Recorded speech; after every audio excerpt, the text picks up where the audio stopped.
Welcome into another video. This time we're doing our Superflex League. We're going over our very first round, which is the first 12 picks in your rookie dynasty draft. I can't wait to get into this one. Let's get it. All right, the first guy I'm going to go over here is going to be Xavier, the wide receiver out of Texas. This is an extremely fast wide receiver. He's a very good route runner. I really enjoy watching him play. He has good vision in the open field. He's a very slippery wide receiver. Last year, 73 receptions, 969 yards, 5 touchdowns, which gave him a 13.3 average on those receptions, 6'1", 172 pounds. He has a very quick step off the line of scrimmage. He can play either outside or in the slot. He's just very good at his ball tracking ability, which is great. You know, he does need to add on some more weight though. That 172 pounds really kind of scares me. Sometimes you have to see how physical can he really be on the outside. You really see in college that these cornerbacks can really knock him off of his balance. And if he goes into the NFL, you know, these corners are bigger and faster anyway than in college. So it just depends if he can win off of the line of scrimmage and keeps the defender's hands off them. I think he has a better opportunity of being successful in the NFL. I'm really curious to see where he goes in the NFL draft, what team ends up taking him, and just to kind of see where he's going to end up in the NFL to see how they're going to be able to utilize him. I think really good in the slot type of wide receiver. I don't really think he's going to play much on the outside in the NFL. I just don't think he has the weight to be able to manage some of these top cornerbacks in the NFL. So let's move right along here to number 11, going over to Emeka Egbuka, the wide receiver out of Ohio State. He's got a lot of what I would call short area quickness. You know, he attacks space very, very well. He's a very good route runner. He has the ability to really adjust his routes however they see fit.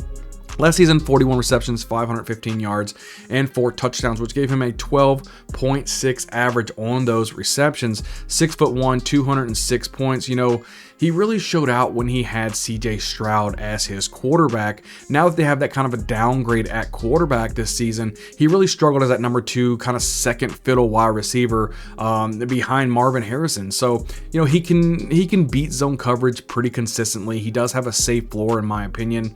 He's a great blocker, which definitely should help him get on the field early on in his career. He's got that explosive quickness. My biggest thing with Egbuka is just really his vertical playmaking and be able to really catch that contested catch. If a cornerback is all over this guy, you know, is he going to be able to withstand that physicality to be able to come down with the catch? You know, in college, he played around 72% in the slot, not on the outside. So more of a slot wide receiver, so he should be able to play against a lot of those nickel and dime packages against the secondary, which should definitely help him out. I think that he just got to just learn a little bit more and keep developing. I think he could be a fantastic wide receiver in the NFL. Moving right along here to number 10, probably one of my favorite wide receivers in the draft, Troy Franklin out of Oregon. His movement skills, the ability to just create space, his yards after the catch ability. I mean, he had a career year with Bo Nix. There was 8 games that he had over 100 yards receiving last season. So I'm really liking what Troy Franklin brings to the table. 81 receptions, 1,383 yards, and 14 touchdowns, which gave him a 17.1 average per reception. We're talking 6'3", 187 pounds. Absolutely love what I see. He had about almost 80% of his snaps came on the outside as that man, the X wide receiver. He's got it.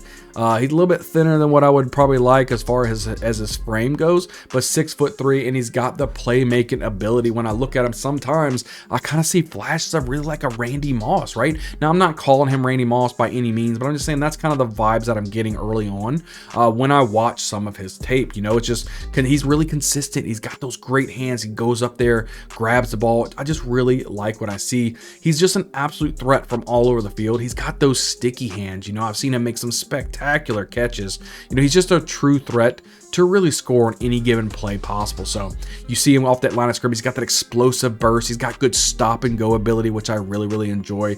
Overall, you know, I think Troy Franklin, he struggles sometimes beating the press coverage with these physical corners, probably most likely because of his weight. But I think if he can put it all together, Troy Franklin could definitely come out of this draft class as being one of the best wide receivers in this class. Absolutely love myself some Troy Franklin.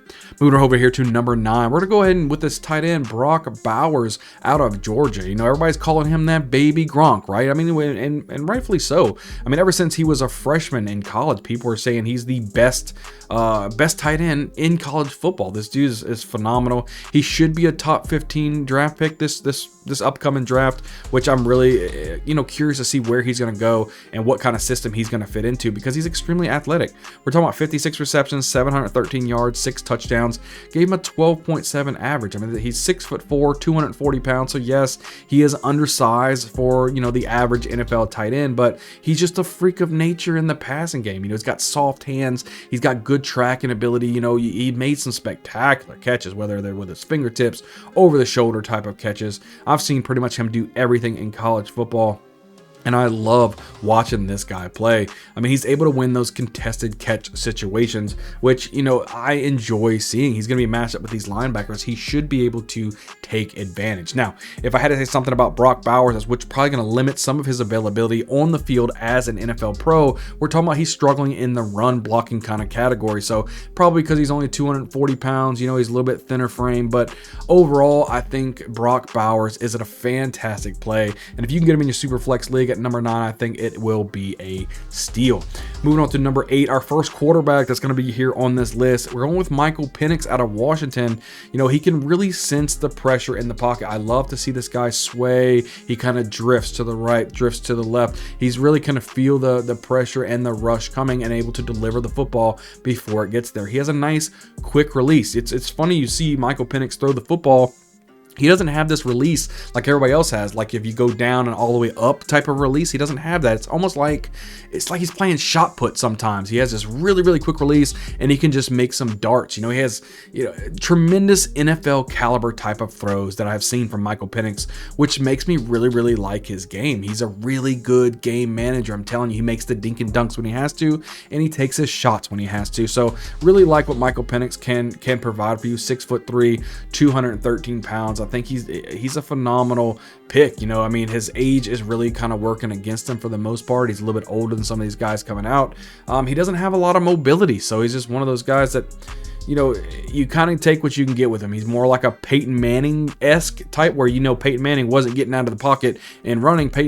Michael Penix is not going to get out of the pocket and run either. So you get what you get with the guy. It is what it is. But if he goes to a team with a bad offensive line that's going to be doing a lot of heavy rushing on him, he may struggle a little bit early on in his career. But overall, I do like what Michael Penix brings to the table. So let's move it on along to number 7 and talk about Bo Nix, another quarterback here out of Oregon.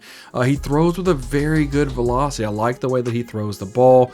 He's a little bit more mobile than Michael Penix, which is why I have him just one step above here. I think the mobility is going to give Bo Nix a better floor early on in his career. 6'2", 213 pounds. Somebody who started his career in Auburn, ended up transferring over to Oregon and really elevated his game. He wasn't what he was down there in Auburn. I don't know if it's because it was just the coaching staff putting him in good situations, or was it the players around him? Either way it goes, once he moved over to Oregon into that system, he's shown us what he is all about. He's very accurate in the short and intermediate game. He has good timing and good anticipation on his throws, which I really like to see from an NFL quarterback. So I think he needs a little bit help, progressing through his reads. That definitely needs to improve a little bit.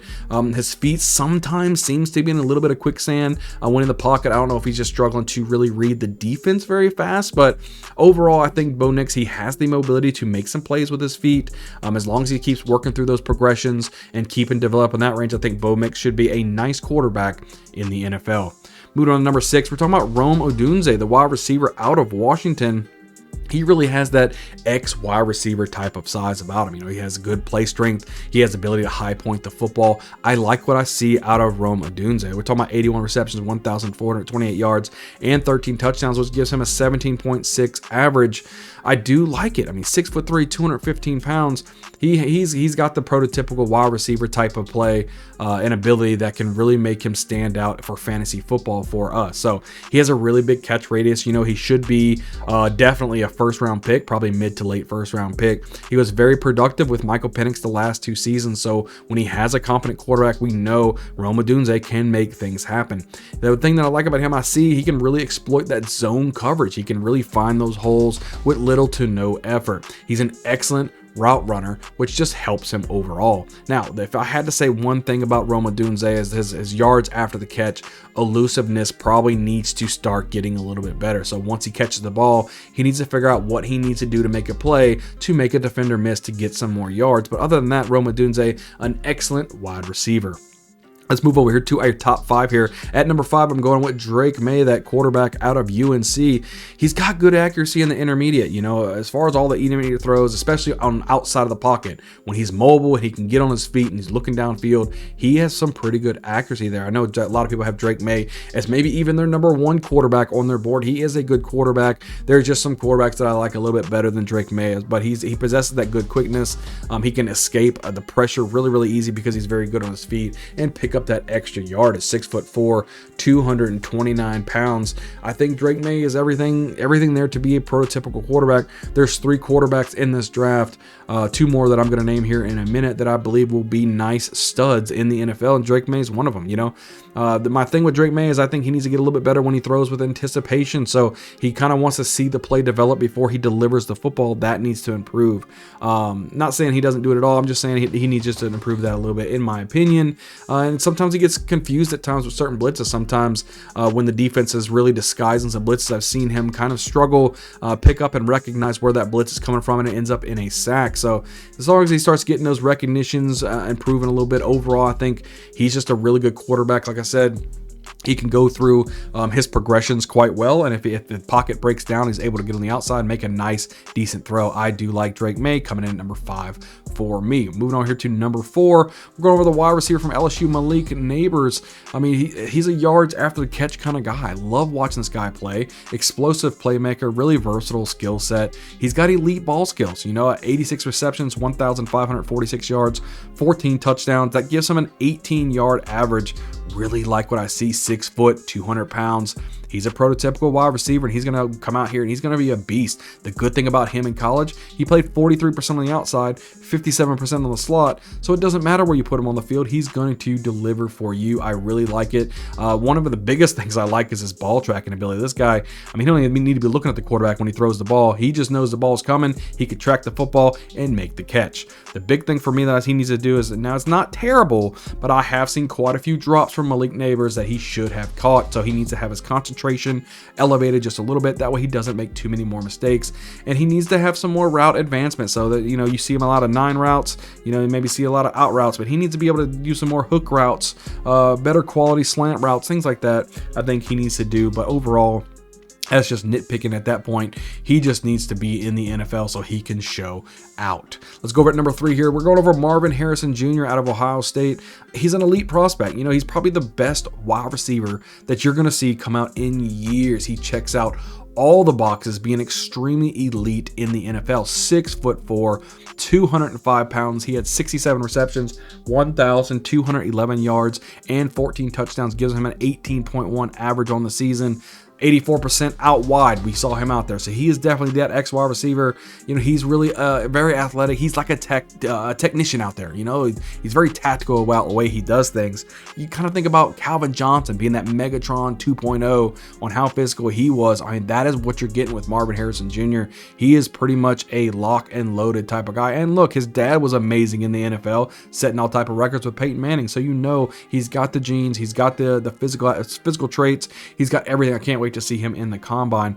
If you want to go ahead and knock on him, he doesn't have the best speed in the world, obviously, and his yards after the catch production needs to get a little bit better. But overall, the dude's awesome. I mean, you're not gonna miss if you're able to land Marvin Harrison Jr. If you're landing with the 3rd pick in a superflex draft and you grab Marvin Harrison Jr., I think that's phenomenal. So moving here to number 2, I'm going Caleb Williams here. He is a generational type of talent. I get it. He improvises on the fly. He's very athletic. I'm more talking about somebody 3,633 yards, 30 touchdowns, 115 yards rushing, 11 touchdowns, 6'1", 216 pounds. you know, he progresses through his reads. They're really elite in that aspect. He tends to find the open man more options, you know, more times than not. He has the strong ability to really escape pressure, extend the play out loud. Now, with all of this said and done, right, that also can be kind of a hindrance on him as well. You know, he throws across the field way too much. You know, he needs a little bit better anticipation. You know, sometimes he has those amazing anticipation throws. Sometimes it's like, yo, what are you doing out there? You know, throwing across your field looking like a Brett Favre or Patrick Mahomes, just not caring. You know, sometimes he really just tries to do much instead of just throw the ball away and do another play, right? He thinks, you know, he's got a lot of confidence in himself and his ability to make any throw that he possibly wants to make. And sometimes that could probably be a bad thing, right? So he can make some mistakes when he's trying to do too much and then just throw the ball away and, you know, live to fight another day. But other than that, Caleb Williams, that's the only reason why it dropped to number 2 for me. It's just he takes a lot of risk, right? Now he succeeds a lot, but he does take a lot of risks. That's why he dropped him to number 2.